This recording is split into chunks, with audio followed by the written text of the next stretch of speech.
अरावली की पहाड़ियों के बीच एक किला है, एक ऐसी जगह जहां कहते हैं सूरज ढलते ही जिंदगी थम सी जाती है। ये किला अपनी खूबसूरती के लिए नहीं, बल्कि अपने डरावने अनसुने किस्सों के लिए जाना जाता है। तो चलिए आज भारत की सबसे रहस्यमयी जगह माने जाने वाले भानगढ़ किले के राजों से पर्दा उठाते हैं। ये सिर्फ कोई कही सुनी बात नहीं है। वहां के लोग वाकई इस पर यकीन करते हैं। सोचिए, दिन के उजाले में जो किला एकदम शांत लगता है, वही रात होते ही एक बिल्कुल अलग दुनिया बन जाता है। ऐसा कहते हैं कि इसकी दीवारों में सदियों से न जाने कितनी चीखें दफन हैं। और ये कोई मजाक नहीं है, ना ही कोई अफवाह। खुद भारत सरकार का भारतीय पुरातत्व सर्वेक्षण मतलब ASI यहाँ एक बोर्ड लगाकर गया है, और उस पर साफ साफ लिखा है सूरज ढलने के बाद और सूरज उगने से पहले अंदर जाना सख्त मना है। अब जब सरकार खुद ऐसा कह रही है तो जाहिर है इस जगह का रहस्य और भी गहरा हो जाता है। तो सवाल ये है कि आखिर ऐसा क्या है इस किले में, क्यों इसे एशिया की सबसे भूतहा जगह कहा जाता है। चलिए अब जरा इस किले के और अंदर चलते हैं और जानते हैं उन किस्सों को जिन्होंने इसे इतना बदनाम कर दिया है। आज की तारीख में भानगढ़ बस एक वीरान शहर है, खंडहर। जो लोग यहाँ आते हैं या जो आसपास रहते हैं, उनका कहना है कि रात में यहाँ से पायल की छनक, किसी के रोने चीखने की आवाजें सुनाई देती हैं। कभी कभी तो बारूद जैसी अजीब सी गंध भी आती है। और एक बड़ी अजीब बात है, शहर की ज्यादातर इमारतों की छतें गायब हैं, लेकिन मंदिर आज भी सही सलामत खड़े हैं, बस उनमें मूर्तियां नहीं हैं। अब यही सब बातें हैं जो उन अलौकिक कहानियों को और हवा देती हैं। तो भानगढ़ की ये बर्बादी आई कहाँ से? इसकी जड़ें मिलती हैं यहाँ की लोक कथाओं में, और उन सभी कहानियों के बीचों बीच है एक तांत्रिक और उसका दिया हुआ श्राप। हाँ, असल में इस किले की तबाही से एक नहीं बल्कि दो बड़े श्रापों की कहानियां जुड़ी हैं, और दोनों ही आपस में कहीं न कहीं उलझी हुई हैं। पहली और सबसे मशहूर कहानी है राजकुमारी रत्नावती और तांत्रिक सिंधिया की। कहते हैं सिंधिया राजकुमारी की खूबसूरती का दीवाना था। उसने राजकुमारी को वश में करने के लिए उनके इत्र पर काला जादू कर दिया, लेकिन राजकुमारी को उसकी इस चाल का पता चल गया। उन्होंने वो इत्र की शीशी पास की एक बड़ी चट्टान पर फेंक दी। अब जादू तो अपना काम करता, पर वो उल्टा पड़ गया।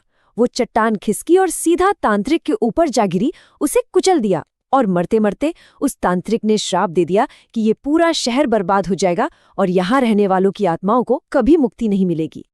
अब दूसरी कहानी जुड़ी है एक साधु योगी बालनाथ से। उन्होंने किला बनाने की इजाजत तो दे दी, पर एक शर्त रखी कि किले की परछाई कभी भी उनकी तपस्या वाली जगह पर नहीं पड़नी चाहिए। राजा ने तो ये बात मानी, लेकिन बाद में उनके वंशजों ने इस चेतावनी को नजरअंदाज कर दिया और किले को और ऊंचा बना दिया।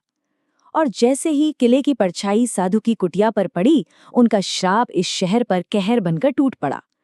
ये कहानियां सुनने में तो बहुत दिलचस्प लगती हैं, है ना?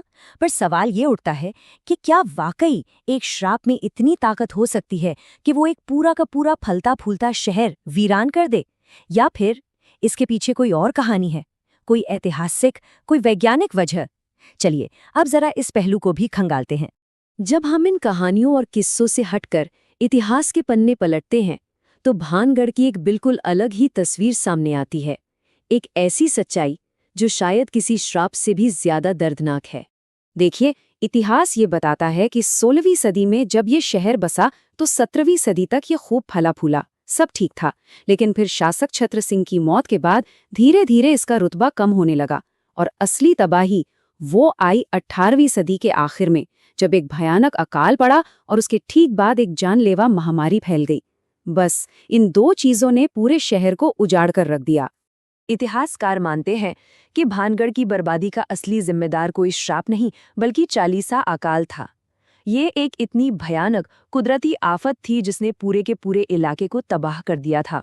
सोचिए, किसी तांत्रिक का श्राप नहीं, बल्कि भूख और बीमारी ने लोगों को ये शहर छोड़ने पर मजबूर किया, और फिर ये जगह हमेशा हमेशा के लिए वीरान हो गई।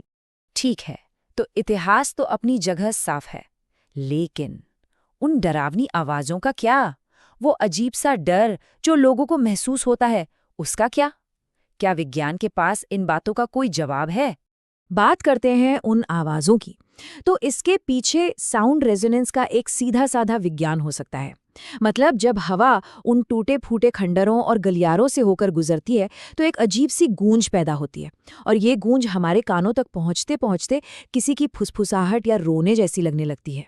अच्छा, और जो लोग कहते हैं कि वहां जाकर एक अजीब सी बेचैनी या डर महसूस होता है, उसका कारण इंफ्रासाउंड हो सकता है। ये एक ऐसी आवाज है जो इतनी धीमी होती है कि हमारे कान उसे सुन नहीं पाते, पर हमारा शरीर उसे महसूस कर लेता है। और इसी वजह से हमें घबराहट, बेचैनी और डर जैसी फीलिंग्स आने लगती हैं। और वो जो रहस्यमयी हरी लाइट दिखने की बात है, उसका क्या? तो विज्ञान कहता है कि ये घोस्ट मशरूम हो सकते हैं। जी हाँ, ये एक तरह के फंगस होते हैं जो अंधेरे में कुदरती तौर पर चमकते हैं, और किसी वीरान, नमी वाली जगह पर इनका उगना बहुत ही आम बात है। कई बार ये भी सुनने में आता है कि वहाँ फोन, कैमरे अचानक काम करना बंद कर देते हैं। इसका कारण हो सकता है जमीन के नीचे मौजूद कुछ खास खनिज। इन खनिजों से एक नेचुरल इलेक्ट्रोमैग्नेटिक फील्ड बनता है जो हमारे इलेक्ट्रॉनिक गैजेट्स के काम में गड़बड़ी पैदा कर सकता है। और इन सब के ऊपर है एक मनोवैज्ञानिक पहलू। देखिए, अगर कोई किसी जगह ये सोचकर जाए कि वो भूत है, तो उसका दिमाग पहले से ही तैयार रहता है। फिर हर छोटी मोटी आवाज, हर परछाई उसे भूत प्रेत से जुड़ी ही लगती है। इसे पावर ऑफ एक्सपेक्टेशन यानी उम्मीद की शक्ति भी कहते हैं। तो एक तरफ हैं ये डरावनी कहानियां, दूसरी तरफ है वैज्ञानिक तर्क, और इन दोनों के बीच आज भानगढ़ की एक बिल्कुल नई पहचान बन चुकी है। एक ऐसी जगह जहां डर अब एक बिजनेस बन गया है। इस चीज को डार्क टूरिज्म कहा जाता है।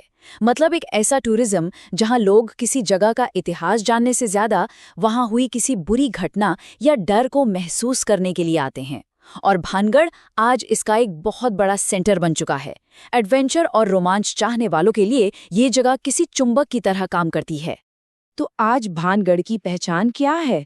ज्यादातर तो लोक कथाएं और ये डार्क टूरिज्म ही हावी हैं। जो इसका असली इतिहास है, जो इसके पीछे का विज्ञान है, वो सब कहीं पीछे छूट गया है। डल की कहानियों ने सच पर पर्दा डाल दिया है। तो घूम फिर कर सबसे बड़ा सवाल यही है, क्या इन सब भूतिया दावों का कोई पक्का सबूत है? देखिए, कई जांचें हुई, पैरानॉर्मल एक्सपर्ट्स भी आए, लेकिन आज तक भानगढ़ में किसी भी अलौकिक शक्ति का एक भी ठोस वैज्ञानिक सबूत नहीं मिला है। हर दावा आखिर में बस एक कहानी ही साबित हुआ है। लेकिन इन सारे तर्कों और सबूतों के बावजूद अगर आज भी वहां के किसी लोकल इंसान से पूछें तो जवाब वही मिलता है, रात में मत आना। उनके लिए ये किला आज भी एक जिंदा हकीकत है, एक ऐसा रहस्य जो कभी नहीं सुलझा। तो आखिर भानगढ़ की असलियत है क्या? क्या ये सिर्फ एक दुखद इतिहास वाला शहर है जिसे एक कुदरती आफत ने वीरान कर दिया, या ये डार्क टूरिज्म के प्रचार से बनाई गई एक भूताहा कहानी है, या फिर क्या वाकई यहाँ कोई ऐसा राज है जिसे विज्ञान भी आज तक नहीं समझ पाया? शायद इसका जवाब हमेशा के लिए इन्हीं खंडरों में दफन रहेगा।